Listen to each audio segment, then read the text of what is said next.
Mis queridos hermanos y amigos, estamos aquí en este día y por supuesto, si somos cristianos, si somos una iglesia cristiana, por supuesto que vamos a hablar de Cristo.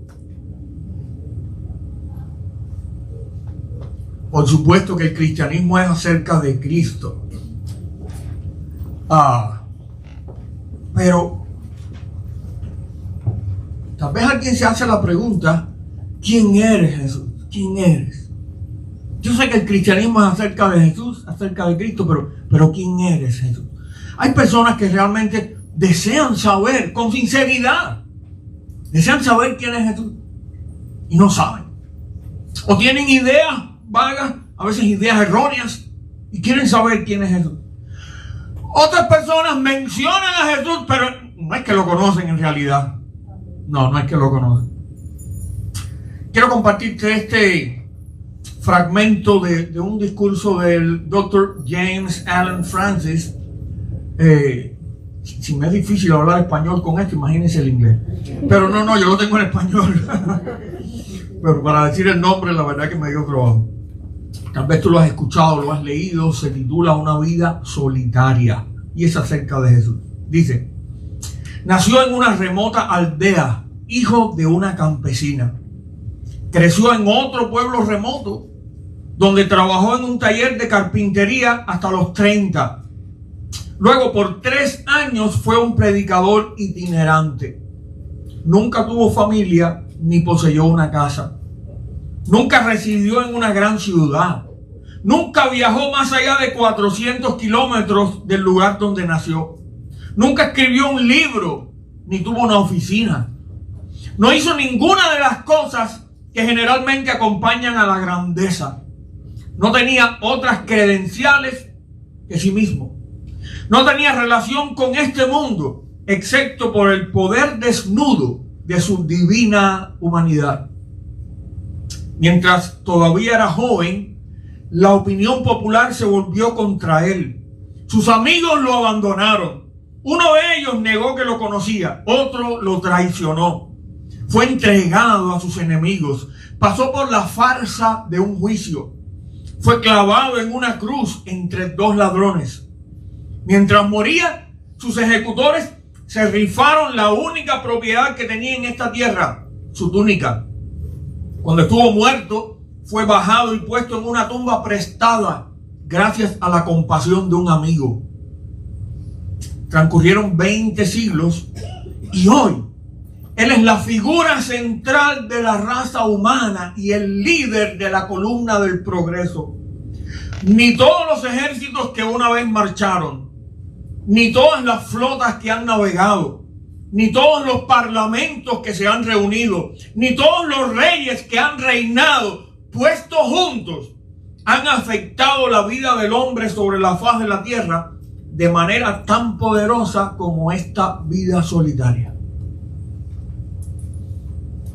Realmente Jesús ha sido la figura central de la historia humana y marcó, ¿verdad?, para siempre la humanidad. El caso es que todos necesitamos saber quién realmente es Jesucristo. Todos necesitamos saberlo. Tú, yo, todos. En nuestra investigación que vamos a estar haciendo todo este mes acerca de la verdadera identidad de Jesús, encontraremos una ayuda incalculable. Aquí en la Biblia, Juan, que fue uno de los apóstoles de Jesús, que fue el que escribió el evangelio que lleva su nombre, recogió algunas declaraciones del propio Jesús y están acá. ¿Cuáles son esas declaraciones? Lo pudiéramos resumir así. Le llaman ahí los 7 yo soy, porque en las 7 ocasiones Jesús explicó quién era él diciendo yo soy tal cosa. Generalmente usando una metáfora, o sea, haciendo uso del lenguaje figurado. Por eso aparecen aquí en este cartel figuras, porque esa era la idea, eso era lo que Jesús quería usar para transmitir una idea de quién realmente era él. Cada domingo de este mes vamos a ver una de ellas. Por supuesto nos van a sobrar 2 porque este mes tiene 5 domingos, así que vamos a tener que dejar 2 fuera, pero vamos a tratar de de aprovechar 5 de ellas. Por cierto, yo te invito, si tú tienes amigos, familiares, vecinos, colegas del trabajo, de la escuela, que no conocen a Cristo, aprovecha este mes, invítalos, tráelos, pásalos a recoger, ven con ellos para que durante este mes ellos puedan conocer quién es realmente Jesús. Hoy vamos a ver esta idea que él quiso transmitir. El pasaje que está en Juan 10:11 empieza diciendo Jesús, ¿cómo dice? Yo soy el buen pastor. Yo soy el buen pastor. De ahí nosotros entonces hemos titulado nuestra meditación de la Biblia hoy. Jesucristo es, ¿qué cosa? El buen pastor. Señor, gracias por este momento de nuevo. Gracias por tu palabra y te rogamos tú nos ayudes a entenderla, valorarla y aplicarla a nuestra vida. Ayúdanos a conocer a Jesucristo, a conocerlo más, y ayúdanos a darlo a conocer a otros. En el nombre de Jesús. Amén. Jesucristo es el buen pastor. ¿De qué está hablando aquí Jesús? Mira, un buen ejercicio que tú debes usar cuando tú estás viendo un versículo de la Biblia y tú quieres entenderlo de verdad, piensa, ¿de qué está hablando aquí? No solo el versículo solito, aislado, no. ¿De qué viene hablando aquí esta persona? O sea, vas a tener que mirar un poquito antes y un poquito después. Eso es lo que se llama en literatura el contexto. Lo que está antes, lo que está después. Cuando Jesús dijo, yo soy el buen pastor, ¿de qué estaba hablando? No es difícil. Primero, él estaba comparando en todo el capítulo 10 de Juan, que después lo puedes leer en casa. Él estaba comparando a sus oyentes con ovejas. A ver, no por gusto, porque las ovejas eran y son un animal muy común en aquellas tierras. Todo el mundo había visto ovejas. Probablemente muchos de sus oyentes eran pastores de ovejas, así que podían entender perfectamente lo que él quería simular. Las ovejas se supone que sigan ¿a quién? A su pastor. Las ovejas se supone que siguen a su pastor, pero a veces pudieran estar desviadas a seguir a alguien con malos propósitos.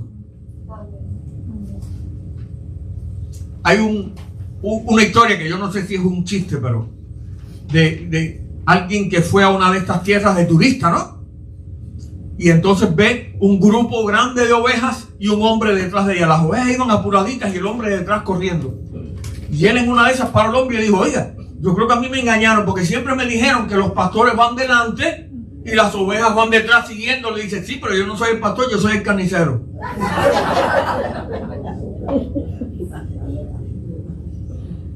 Bueno, las ovejas puede que en algún momento se desvíen y en vez de seguir el pastor, estén siguiendo a quién. ¿Te imaginas? ¿Te imaginas? Pero eso nos pasa a nosotros, que en vez de seguir al buen pastor, estemos siguiendo a alguien con malas intenciones. Jesús en el pasaje ahí en Juan 10, que yo te recomiendo que lo leas o lo releas, habla por ejemplo de ladrones, habla de salteadores, habla de extraños que las ovejas no lo conocen, incluso habla de pastores asalariados. ¿A qué se refiere? A esos que están allí cuidando las ovejas solamente porque le van a pagar un salario, pero no tienen ningún interés en el bienestar de las ovejas. No, esos son los asalariados. Así desgraciadamente son algunos guías de hoy, algunos maestros de hoy, algunos líderes de hoy, así. No tienen interés real en el bienestar del pueblo que lo sigue. El punto aquí es, a alguien vas a seguir. No me digas que tú no sigues a nadie. A alguien vas a seguir. La pregunta es, ¿a quién? ¿Puedes entender esto?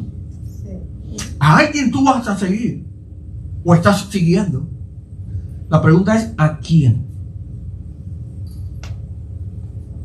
Volviendo al pasaje en el que Jesús se presenta a sí mismo y dice yo soy el buen pastor, en el griego lo que dice es esto, estas son las palabras griegas, dice ego eimi, Jopoimen Jokalos. Es una metáfora lo que está diciendo cuando dice que él es, dice, yo soy el pastor, el bueno. Esa es la manera en que se escribía el griego y se hablaba el griego. O sea, está haciendo un énfasis en que no es cualquier pastor, sino es ¿cuál? El buen pastor. Y usa la palabra kalos, que quiere decir bueno intrínsecamente. También se puede traducir como hermoso, recto, honorable, algo bien adaptado a su propósito, alguien que es fiel a lo suyo. Y definitivamente este pastor, el bueno, Jesús está haciendo una diferencia con los asalariados. Porque él habla de los asalariados y entonces dice, yo soy el pastor, pero no dice yo soy el pastor asalariado, dice yo soy el pastor, el bueno. Este buen pastor es uno que no se contenta con trabajar con una eficiencia fría. Entré a trabajar a las 8 de la mañana, a las 4 de la tarde en punto me voy, cumplo con mi horario, hago lo que me mandaron a hacer y terminé. No. Él está diciendo que él es un pastor que está ahí con un amor por las ovejas, pero un amor sacrificial, ¿entiendes la palabra? Un amor que llega ¿hasta dónde? ¿Hasta qué punto? Hasta el punto del sacrificio por sus ovejas.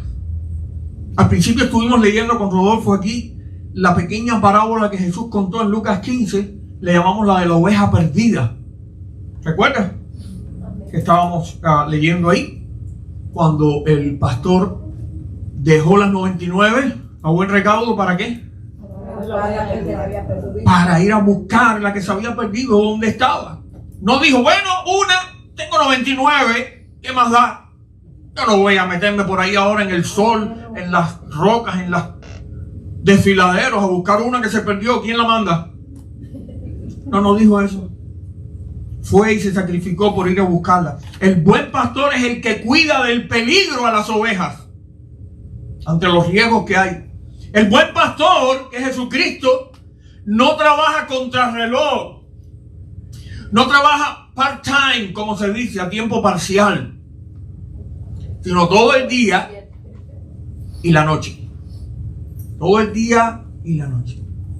Anoche, cuando salimos del concierto infantil allá en Hialeah, fuimos a llevar a Camila a su casa de regreso porque ella fue con nosotros. Y pasamos por un lugar, tuvimos que parar por el semáforo. Y aquí al lado de nosotros había un negocio de lavandería, pero que es de los que trabajan 24 horas. Y una cosa curiosa, es un local grande, no tiene puertas. No tiene puertas. No es que estaban abiertas, es que no las tiene. Pero hay una razón. ¿Por qué no tiene puertas? Porque no cierra nunca. ¿Para qué quieren puertas? Pues trabajan 24 horas los 7 días de la semana. Ahí siempre hay alguien, ahí siempre hay algún empleado. Aparte de que las máquinas, usted sabe, las personas las pueden usar ellos mismos, pero siempre hay empleados allí todo el tiempo.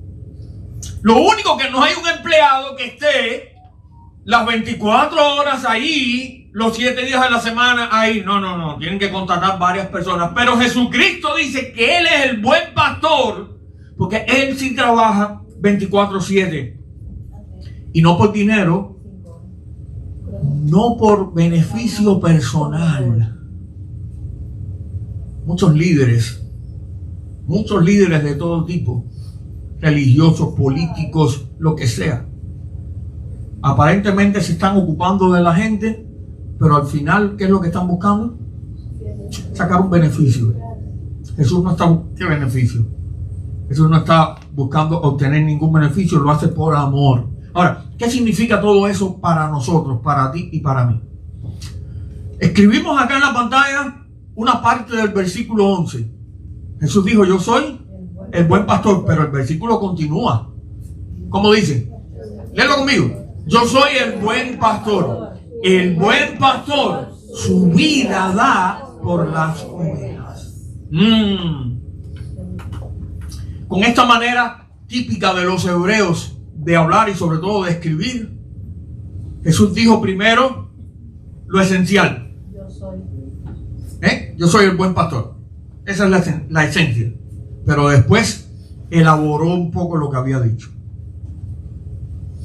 Yo soy el buen pastor, pero no solo porque digo que soy el buen pastor. Yo he demostrado y demuestro que soy el buen pastor. Porque el buen pastor, ¿qué hace? Da su vida por las ovejas. Este es el versículo con esta parte en griego que dice que el pastor, el bueno, la vida de él da, o sea, pone, o sea, entrega por las ovejas. Jesucristo dio su vida, se entregó, se dejó crucificar para rescatar a una raza rebelde. Cuando digo raza, la digo en el sentido de la raza humana, no estoy hablando de diferencias. Pero para él todos son iguales y él tuvo que hacer esa obra por todos. Esa entrega de Jesucristo, de su vida, fue la más grande muestra de amor y de compasión. Otra vez, la gente hoy en día pueden decir que te quieren mucho, que te aman mucho, pero aparte de las palabras, ¿qué más tenemos? Necesitamos ver hechos. Pero Jesucristo, yo no recuerdo mucho, ¿verdad? Ningún pasaje así en los evangelios donde Jesucristo diga, yo los amo mucho a todos. Él no dijo eso tanto. ¿Pero qué fue lo que hizo? ¿Cómo lo demostró? Entregó su vida. Entregó su vida. Como dice ahí en Romanos 5:8, lo quiero leer conmigo en esta traducción. Pero Dios nos demostró su gran amor al enviar a Jesucristo a morir por nosotros, a pesar de que nosotros todavía éramos pecadores. No es que Jesucristo vino a entregarse por una gente buena, nice, chévere. No. Jesucristo vino a entregarse por los pecadores. Por los pecadores, por amor. Vamos a tratar de entender esto mejor y vamos a tratar de hacernos algunas preguntas rapidito. Por ejemplo, esta es la primera pregunta que nos vamos a hacer. ¿Rescatar de qué? Estamos hablando de que Jesús vino a rescatarnos, ¿no? Pero alguna persona a lo mejor dice, ¿rescatar? ¿Rescatar de qué? A mí nadie me secuestró. Tal vez, yo no sé cómo tú te ves a ti mismo, pero sí sé que Dios nos mira y esta es la manera en que Él nos ve. Nos ve que estamos perdidos. Nos ve que estamos perdidos. Yo les he contado otras veces esta historia, pero la voy a volver a contar. Yo no sé si los que ya la escucharon se van a acordar o algunos no la han escuchado. Pero es una historia de que en un mall, en un centro comercial de estos grandes, no sé si eres de por aquí, piensa en la Aventura Mall o algo así. Una familia se le extravió un niño. Yo imagino que eso pasa de vez en cuando. Se le extravió un niño. No lo encontraron. Bueno, al final los padres desesperados fueron ahí a buscar a las autoridades de seguridad y demás. Les describieron el niño, dijeron. Y entonces las autoridades empezaron a emitir unos mensajes por los speakers ahí que se oyeran en todo el mall. Hay un niño perdido, por favor. Hay un niño perdido. Ese niño lo están esperando en la puerta de entrada ahí en tal lugar. Un niño perdido, un niño perdido. Nada. En medio de su desesperación, los padres dijeron, no vamos a estar aquí esperando, vamos a salir a buscarlo. Hasta que en un cierto lugar, perdón, donde vendían unos helados y qué sé yo, ahí encontraron al niño así mirando los helados. Por supuesto, tremendo alivio, se alegraron mucho, pero le preguntaron al niño, ¿tú no escuchabas lo que estaban diciendo allí por el alto? Dice, sí, pero era un niño perdido. Yo no estoy perdido, yo estoy aquí.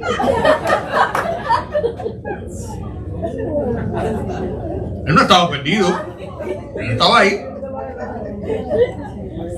Pero eso pasa con los seres humanos, que probablemente digamos, yo perdido, no, yo estoy aquí.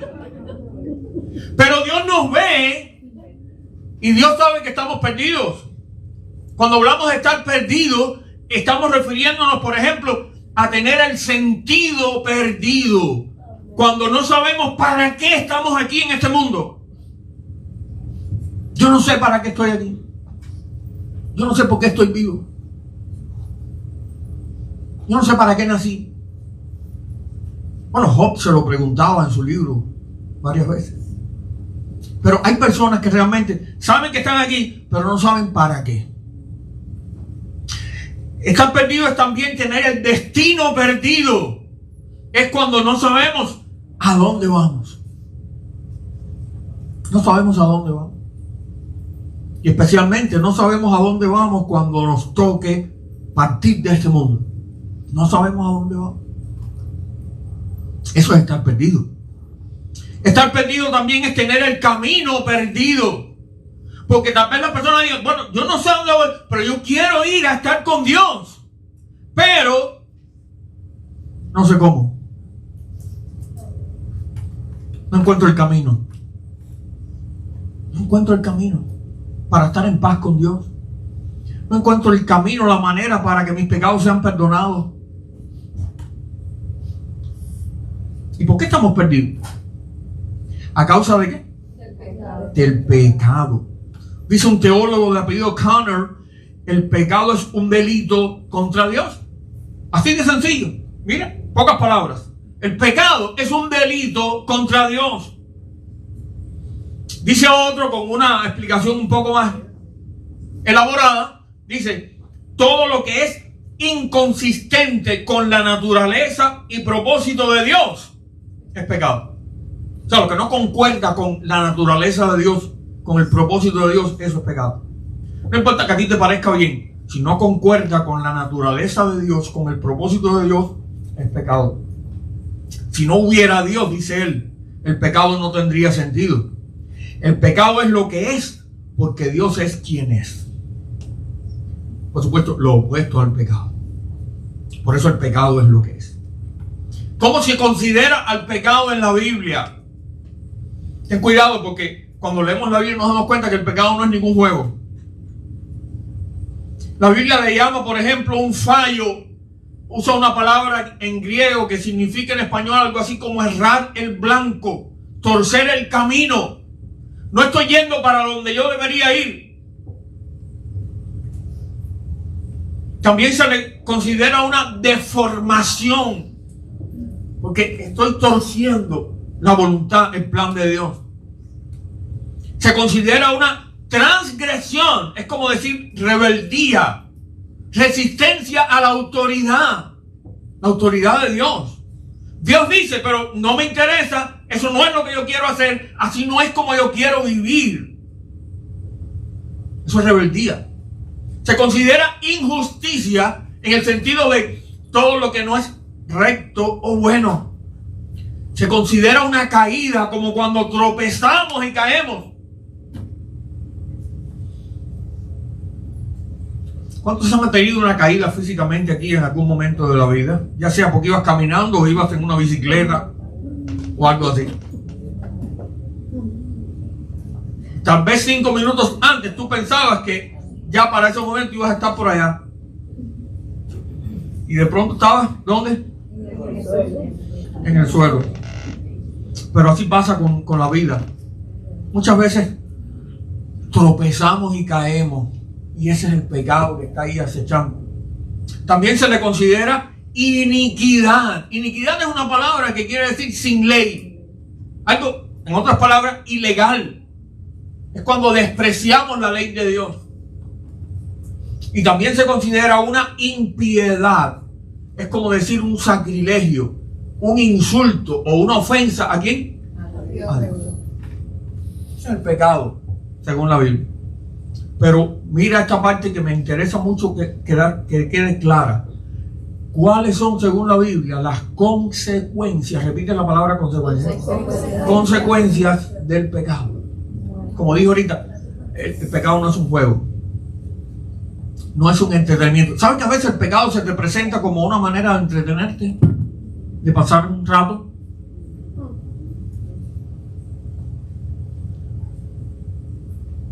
Hay un dicho popular que dice que la mente ociosa es el taller ¿de quién? Del diablo. Pero eso es real.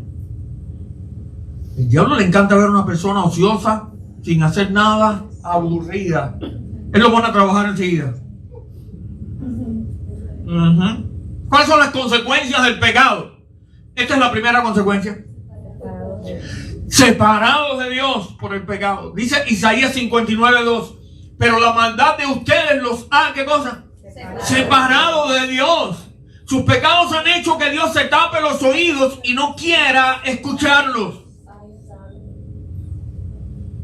Hay personas que cuando ocurren cosas en este mundo dicen, pero ¿dónde está Dios? Porque Dios yo creo que no mira, que no oye.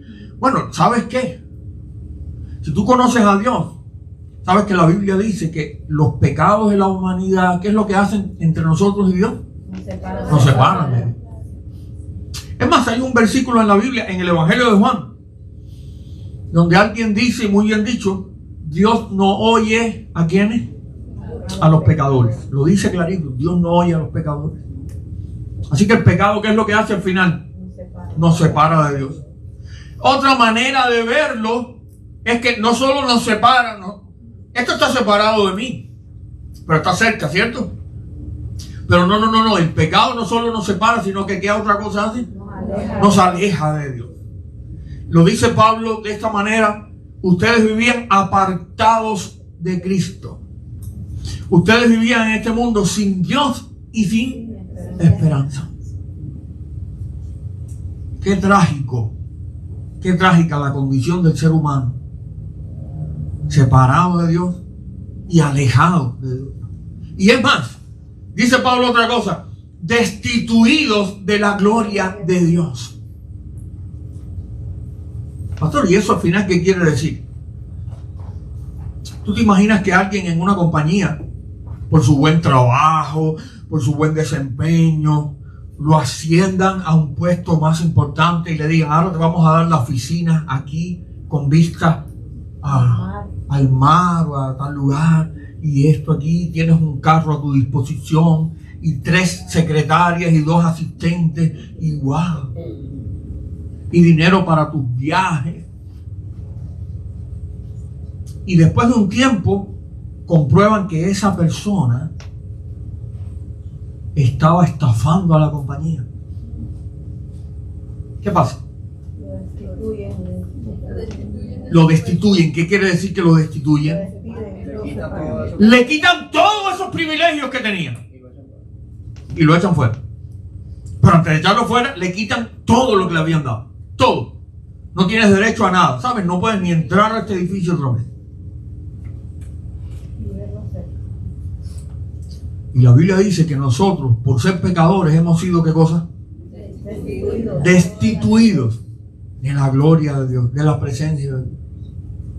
Dice en Romanos 3:23, todos hemos pecado y no tenemos derecho a gozar de la gloria de Dios. Esta es otra manera de traducir la misma frase. Tú sabes, Reina Valera dice, por cuanto todos pecaron y hemos sido destituidos de la gloria de Dios. Aquí en esta Nueva Biblia al Día lo traducen de esta forma: no tenemos derecho a gozar de la gloria de Dios. Y la otra consecuencia del pecado, fíjate, nos separa de Dios, nos aleja de Dios, nos destituye de la gloria y la presencia de Dios, pero además, ¿qué pasa? Bajo la ira de Dios. Pastor, ¿qué cosa es eso de la ira de Dios? Porque yo sé, en Facebook generalmente de lo que se habla es del amor de Dios. Y está bien. Pero al punto de que muchos creen que Dios nada más que, tú sabes, amor y rosadito y los unicornios y la florecita. No. Porque la Biblia también habla de la ira de Dios. Y la Biblia también dice que Dios es fuego consumidor. Y la Biblia dice en los profetas, ay del día de la ira de Dios. Ay. Dice en Romanos 1:18, pero Dios muestra desde el cielo, ¿qué cosa? Su ira contra la injusticia y la maldad de la gente. Así que nos separa de Dios, nos aleja de Dios, nos destituye de la gloria de Dios y nos pone bajo, ¿qué cosa? Todo eso lo hace, ¿qué cosa? El pecado. Es por eso que estamos perdidos, pero añadimos esta otra palabra: perdidos y condenados. Volviendo a las ovejas, empezamos hablando de las ovejas y de un pastor. A veces las ovejas se distraen. Encontraron una hierbita. ¡Ay, qué rica la hierbita! Mira aquella otra de allá. Cuando vienen a ver, ¿qué les pasó? Se fueron separando, se fueron alejando y se perdieron. Terminan completamente perdidas. Cuando eso pasa, que pasa en la realidad, se están exponiendo al peligro, porque pueden llegar a ser víctimas de las fieras, por ejemplo, o como decíamos al principio, de otras personas con no buenas intenciones. Así que cuando las ovejas están perdidas, están en peligro. Nosotros los seres humanos estamos perdidos y condenados. Y aquí viene la otra pregunta que nos hacemos. ¿Qué es lo que hace Jesús por nosotros? Ya sabemos la condición del ser humano, pero ¿qué es lo que hace Jesús por nosotros? Bueno, la Biblia dice, es más, el mismo Jesús dijo que él había venido a qué, a ver si alguien recuerde en qué versículo yo estoy pensando. A buscar. ¿Y a qué más? Y a salvar lo que se había perdido. Él dijo estas palabras. En efecto, el Hijo del Hombre vino a buscar y a salvar a los que se habían perdido. Vino a buscar y a salvar a los perdidos. Quiere decir que a pesar de que nos hemos alejado de Dios voluntariamente, nadie nos obligó, de que nos hemos vuelto enemigos de Dios, sin embargo, por su gracia, repita gracia. La gracia es ese favor que no merecemos. Por su gracia, Dios envió a su Hijo Jesús a esas dos cosas que ya leímos. ¿A qué dos cosas? A salvar y a buscar. A buscar y a salvar a los perdidos. Por cierto, los religiosos de su época que no comprendían la gracia de Dios, Jesús les dijo cosas como esta. Les dijo, la gente sana no necesita médicos, los enfermos sí. Tú sabes, esto fue cuando Jesús estaba cenando en casa de Mateo. ¿Te acuerdas? Mateo había invitado a la gente de su ambiente que no era nada bueno. Y allá fueron los religiosos a protestar. ¿Por qué? ¿Por qué comen con ese tipo de gente? Y Jesús les dijo, la gente sana no necesita médicos, los enfermos sí. Pues no he venido a llamar a los que se creen justos, sino a los que saben que son, ¿qué cosa? Pecadores. Otra vez, ¿recuerdas la parábola de la oveja perdida? El pastor dejó las 99 ovejas que estaban aquí a salvo, las dejó a salvo. Y fue por los campos, por ahí, por las montañas. ¿A hacer qué cosa? A buscar y a salvar a la oveja perdida. Ahora Jesús está contando esa parábola no para que aprendamos a cuidar ovejas. Está contando esa parábola para que comprendamos lo que es la gracia de Dios. El ser humano, el hombre, la mujer está perdido voluntariamente. La oveja puede ser que se haya perdido. No sé si la oveja acá, detrás de esta piedra, ahí está la oveja. La oveja, la pobre, a lo mejor se perdió porque es medio bruta, tú sabes. No ven bien. No ven muy bien tampoco. Pero los seres humanos no nos perdemos por esas razones. Es voluntariamente. Sin embargo, ese pastor que está representando ¿a quién? A Jesucristo. Vino a hacer esas dos cosas. ¿Qué cosa? A buscar y a salvar a los que están perdidos. Ahora, ¿cómo puede Jesús rescatarnos? No es que nuestro pecado nos ha separado y alejado de Dios. ¿Cómo entonces nos puede rescatar? ¿Cómo puede ser? ¿Cómo puede hacer? Pregunto. Enseñándonos cosas bonitas. Enseñándonos cómo vivir. Esto es importante. ¿Cómo nos rescata Jesús? ¿Cómo Jesús rescata a los que están perdidos? Enseñándoles cómo es que se debe vivir. ¿Es así como rescata? Siento mucho silencio. Estoy notando mucha tibieza. Tú le puedes enseñar a una persona que está perdida en el pecado cómo vivir y qué haces con eso. No haces nada. No haces nada. Es más, en la época de Jesús, durante muchos siglos, el pueblo de Israel tenía la ley de Moisés que les explicaba cómo había que hacer y de qué había servido la ley de Moisés. El apóstol Pablo lo explica. La ley había servido para una cosa, para demostrarles a ellos que estaban perdidos y condenados. Solo para eso. Eso es lo que hace la ley de Dios. Demostrarle a la gente que están perdidos y condenados. Cuando nosotros leemos la Biblia y vemos lo que Dios quiere que nosotros hagamos y vivamos, si estamos todavía perdidos, lo único que va a servir es para que nos sintamos realmente perdidos y condenados. Porque yo no llego aquí, no llego. Entonces, no es enseñando cosas buenas que Jesús rescata a la gente. Jesús rescata a la gente porque tomó nuestro lugar en la cruz. ¿Ok? Porque tomó nuestro lugar en la cruz. Así rescata a Jesús a la gente. ¿Tú crees que si Él hubiera podido rescatar a la gente enseñando cosas bonitas, hubiera llegado a esto? Como dice Pablo con otras palabras más teológicas, dice, si por la ley fuese la justicia, entonces por demás murió Cristo. Lo dice Pablo. No, el estar bien con Dios no se logra por aprenderme lo que Dios dice en la Biblia. Jesucristo tuvo que venir a morir en la cruz por nosotros.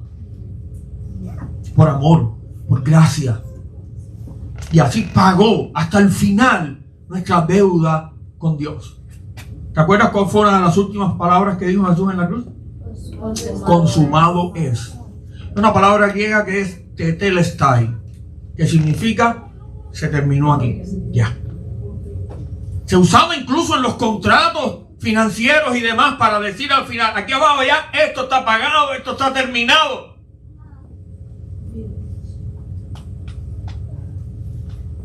Dice el profeta Isaías, me encanta este pasaje, me lo aprendí desde que era un niño. Todos nosotros nos hemos extraviado, ¿como qué? Como ovejas. Hemos dejado los caminos de Dios para seguir los nuestros. Sin embargo, el Señor puso sobre él, ¿qué cosa? Este versículo explica tres cosas, rápido. Uno, ¿quiénes son los que están perdidos? Todos nosotros. Repite esa primera palabra. Todos nosotros. Todos. Segunda cosa, explica qué cosa es el pecado. Con una metáfora, pero lo explica. Dice, hemos dejado los caminos de Dios para seguir los nuestros. Dice la Reina Valera, cada cual se extravió ¿por dónde? Por su camino. No, nadie se extravió porque seguía los caminos de Dios. No. Todo el mundo se extravió porque escogió seguir ¿qué cosa? Su camino. Por eso se extravió o nos extraviamos. Ese es el pecado. Cuando decimos, ok, yo sé lo que Dios quiere, pero lo que yo quiero hacer es esto. Voy para ahí. Ese es el pecado. ¿Y quién está libre de eso? Nadie. Por eso empieza diciendo ¿qué cosa? Todos nosotros nos hemos extraviado como ellos. Y la tercera cosa que explica esto es cómo Dios resuelve este problema. ¿Cómo? Dice, sin embargo, el Señor puso sobre él. ¿Quién es él? Bueno, aunque Isaías escribió 700 años antes de que Jesús naciera, pero como era un profeta de Dios, él en todo este capítulo 53, él está describiendo a alguien que no nombra, pero lo presenta como el siervo de Jehová. Por supuesto, ya nosotros los que estamos de este lado de la historia, sabemos que se refería a Jesucristo, el Hijo de Dios. Pero clarito, entre otras cosas, dice que el Señor tomó a ese siervo suyo y ¿qué hizo? Puso sobre él los pecados de todos nosotros, las culpas nuestras. Así Jesús rescata a la gente. Dice en 1 Pedro 2:24, ¿quieren leerlo conmigo? Él mismo cargó nuestros pecados sobre su cuerpo en la cruz, para que nosotros podamos estar muertos al pecado y vivir para lo que es recto. Y dice más adelante, Cristo sufrió por nuestros pecados una sola vez y para siempre. Él nunca pecó, en cambio murió por los pecadores para llevarlos a salvo con Dios. Así Jesús nos rescata. Y la tercera y última pregunta: ¿cuál es el resultado de todo esto? ¿Cuál es el resultado? Si yo, por ejemplo, reconozco que estoy perdido, ¿lo reconoces tú? Si yo reconozco que estoy perdido, y si yo recibo la oferta esta de ayuda de parte del Señor, la oferta de salvación, la oferta de rescate, y yo le digo, ok, Señor, yo lo necesito. Yo no sé mis vecinos, yo no sé mis padres o mis hijos. Yo necesito tu ayuda porque yo necesito salvación. Yo necesito que rescates mi vida. Porque yo estoy perdido. Eso es algo que cada cual tiene que entender y decidir personalmente. Yo no lo puedo hacer por ti. Ahora, si yo hago eso, que no es nada que al final yo esté haciendo, solamente estoy... Mira, alguien lo describió. Y yo sé que aquí todo el mundo ha tenido esa experiencia. Que has parado en una intersección, en un semáforo, y viene alguien y te toca el carro, o si vas caminando se te acerca. ¿Verdad? ¿Qué ha pasado? Ok. ¿Qué hacen esas personas? Te ponen la mano o un vasito o una latica, te la ponen ahí. Esa persona no está haciendo nada. Hacer, tú sabes, no está haciendo. Esa persona está mostrándole lo que necesita. Eres tú el que va a hacer algo si le das o no le das.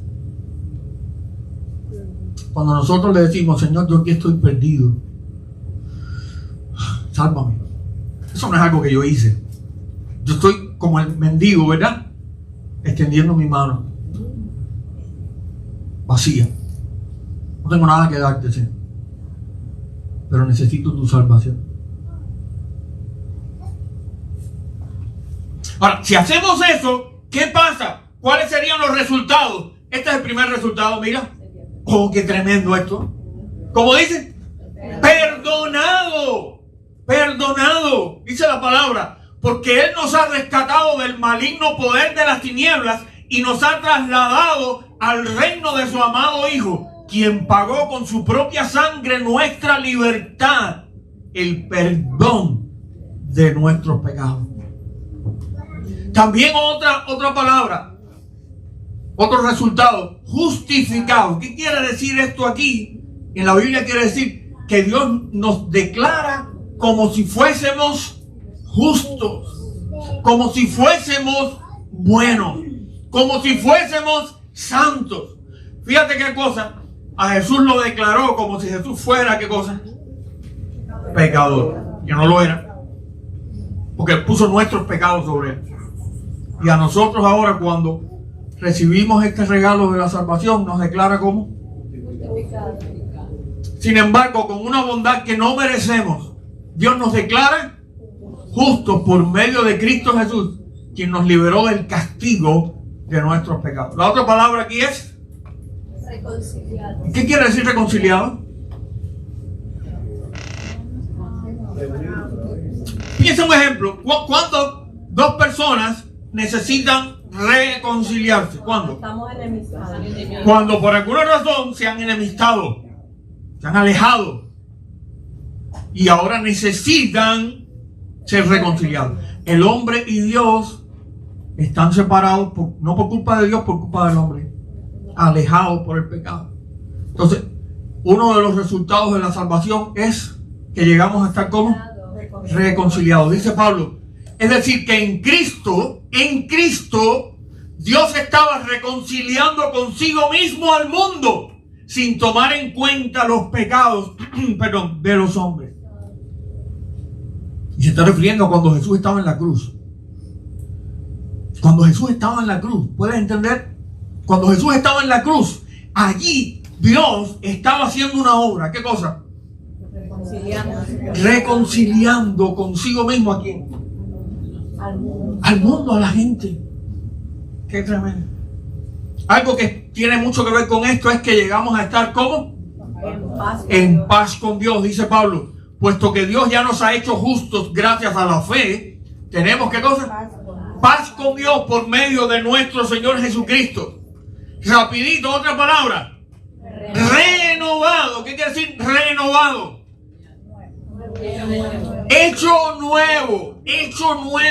Otra vez. Dice Pablo, Esto significa que todo el que pertenece a Cristo se ha convertido en una persona nueva. Dice la Reina Valera, nueva criatura. Una persona nueva.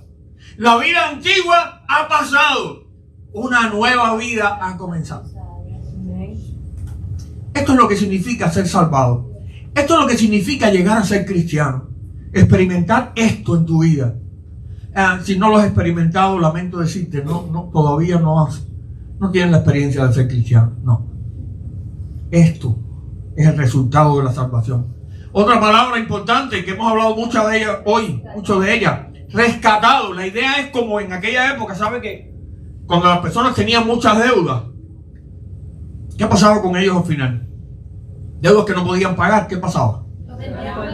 Los vendían como esclavos. ¡Wow! Y no estamos hablando aquí gente de razas diferentes. No, muchas veces eran de la misma nación, de la misma todo. Pero tenían muchas deudas, no podían pagar, los vendían como esclavos para pagar la deuda. Ahora, idealmente, apareciera algún familiar con dinero. Muchas veces no aparecía, ¿verdad? Pero si apareciera un familiar con dinero, ¿qué podía hacer? Pagar la deuda y entonces rescatar a esa persona. Esa es la palabra. Eso es lo que está usando Pedro aquí cuando dice, pues ustedes saben que Dios pagó un rescate para salvarlos de la vida vacía que heredaron de sus antepasados. Y el rescate que él pagó no consistió simplemente en oro o plata. Me gusta Pedro porque dice, simplemente en oro o plata. Tal vez tú digas, ojalá yo tuviera oro y plata. Bueno, Pedro dice que eso es algo muy sencillo.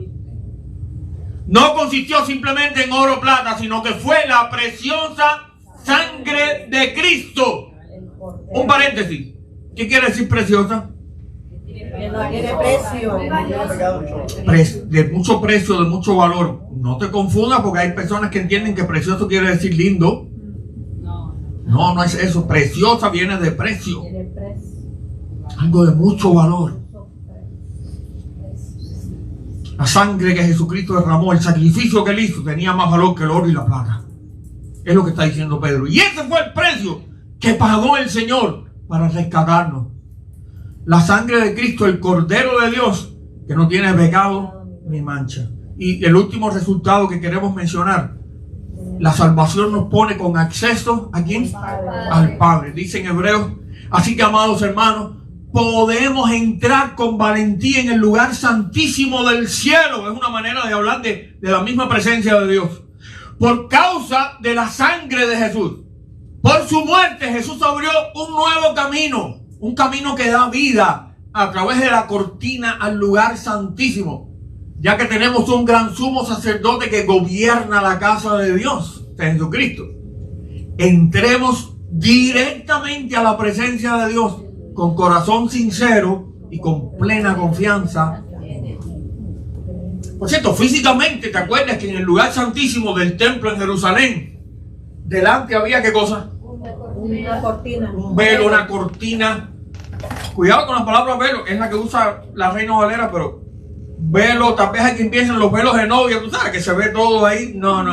Era una cortina muy gruesa que no permitía ver nada de lo que había allá detrás. Y muy alta. Y cuando Jesús murió en la cruz, ¿qué pasó? Se rasgó aquella cortina de arriba abajo. No fue alguien que abajo le hizo así, no, empezó a rajarse por arriba. Simbolizando qué cosa? Que ya dijo aquí, que ya qué. Que el camino está abierto. ¿El camino a dónde? ¿A qué? ¿A quién? El camino al Padre. Lo que lo impedía era nuestro pecado. Jesucristo pagó allí en la cruz por nuestro pecado y dijo, consumado es. El camino, ¿cómo está? Con acceso al Padre. Con este buen pastor sí que estamos a salvo. Sí que estamos a salvo. Concluyendo, mis queridos hermanos, Jesucristo es el buen pastor. No es un extraño, no es un ladrón, no es un asalariado, porque él no se está beneficiando para nada contigo. Él es el buen pastor que te ama y que vino a buscarte como a una oveja extraviada. Y para salvarte y rescatarte, ¿qué fue lo que hizo? Dio su vida por ti, dio su vida en la cruz por ti. Así que cuando decimos que Jesucristo es el buen pastor, estamos diciendo que Él es el Salvador que te ama y vino a rescatarte. Mi querido hermano, mi querido amigo que estás aquí o en la internet, hay pastores y pastores, ¿cierto? Hay maestros y maestros. Hay líderes y líderes. Hay guías y guías. Pero hay solamente uno bueno. El buen pastor. ¿Que es quién? Jesús. ¿Lo entiendes tú? ¿Entiendes eso? ¿Cómo respondes tú? ¿Cómo respondes tú a esto? A lo que hizo Jesús. Es bueno saber que Jesucristo es el buen pastor. Como dijimos al principio, todos necesitamos saber quién es realmente Jesucristo. Amén. Por supuesto que tenemos que leer la Biblia para saber quién es Jesucristo. Fíjate cuántos versículos, cuántos pasajes bíblicos hemos mirado hoy. Como dije al principio, todo este mes vamos a estar pensando cada domingo uno de estos yo soy de Jesús. El de hoy era cuando él dijo yo soy ¿quién? El buen pastor. El buen pastor, su vida da por las ovejas. Pero la semana que viene vamos a ver otra declaración y otra y otra. Acuérdate, invita a tus amigos que necesitan conocer a Jesús, invítalos para que vengan el próximo domingo y los demás. Amén.